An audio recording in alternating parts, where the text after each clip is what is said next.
Dear traders, for today's analysis I decided to cover USD versus Canadian dollar, actually to update you about this one since my previous forecast, and I will also post my view on the Australian dollar versus US dollar and the gold market. I'll start with the USD versus Canadian dollar first. So based on this multi-time frame analysis and something that we spoke yesterday and I called a breakout potential trade here, this breakout is working very good, and basically since that breakout level we spoke about, the price is already trading 95 pips in the profit based on that previous day scenario we spoke about. The thing here what I found basically is that the breakout got a follow through, so we got actually continuation of that breakout, and not just that, we didn't have a problem around 1.2600, which is also a round number, and also so many pivots around that zone, and instead actually we got a more sign of the strength, right? So we got a two successful up bars closing on its high, on their highs. It's a pretty good constructive chart, and this looks like just a regular pullback stuff and like a bull flag for at least revisiting again 1.2629. But I don't really see I see that still decent volume, and so I can see this USD Canadian dollar in the next days to try to test 1.2725, 1.2785. They're really like previous day swing highs based on this chart.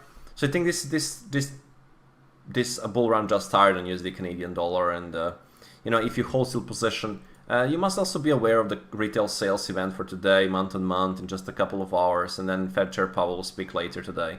Definitely some big events in front of us, so you should definitely manage your position properly. You know, if you think about, you know, maybe scale exit half, let a second half, or maybe exit full position, or maybe move stop loss and securing maybe 1 to 2 risk reward ratio and stuff, or trail your stop.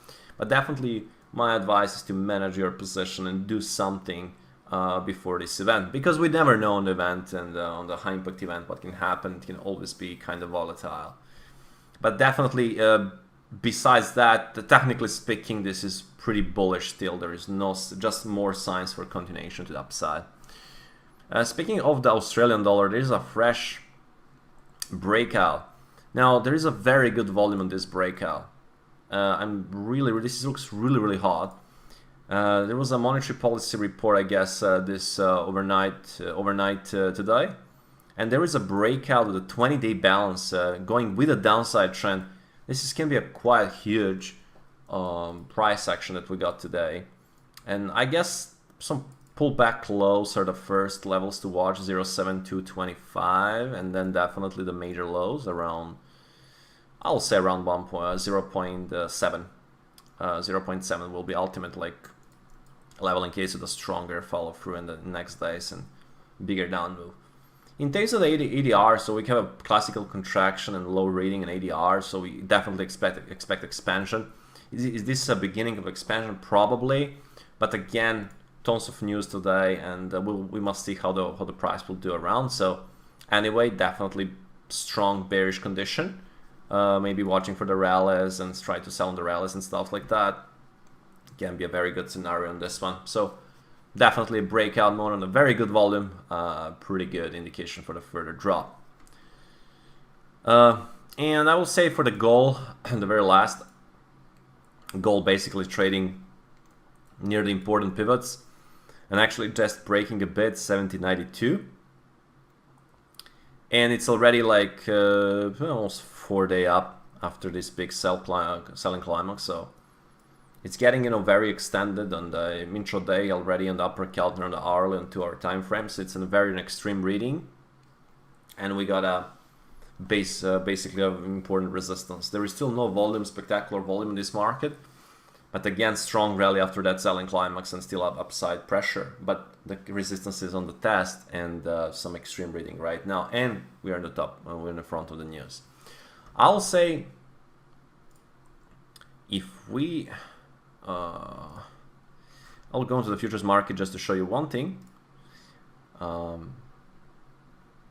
go here on the 2-hour time frame, doesn't matter. I think this where we got the massive volume on the futures, the massive supply, the top of that bar is critical, I guess, and until we don't break really that and absorb and have a good volume and upside move, to even continue with further upside. Until that, I still think that we can find the bigger sellers around. So for now, buyers in control, but we don't know because of the news and stuff what can happen. We just can see that massive volume actually came like on August 6th, right? With a massive volume spike and a huge supply. So until we really don't absorb that, this is a 1804 level, 1805. If we don't absorb that with a strong volume, I don't see the volume at this stage to be any significant.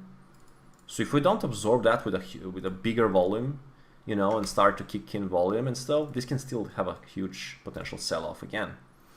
Nothing right now is, there is no confirmation for this, what I'm saying right now, but I'm just saying overall, until I don't see the clear absorption of that massive supply in the background, I still can sense there is a potential for the sell-off and another more downswing. So nothing right now on the table that is hot for me, so I will stay neutral and watch the news events, but definitely I'm watching carefully at this level here. That'll be all for today. See you all tomorrow morning.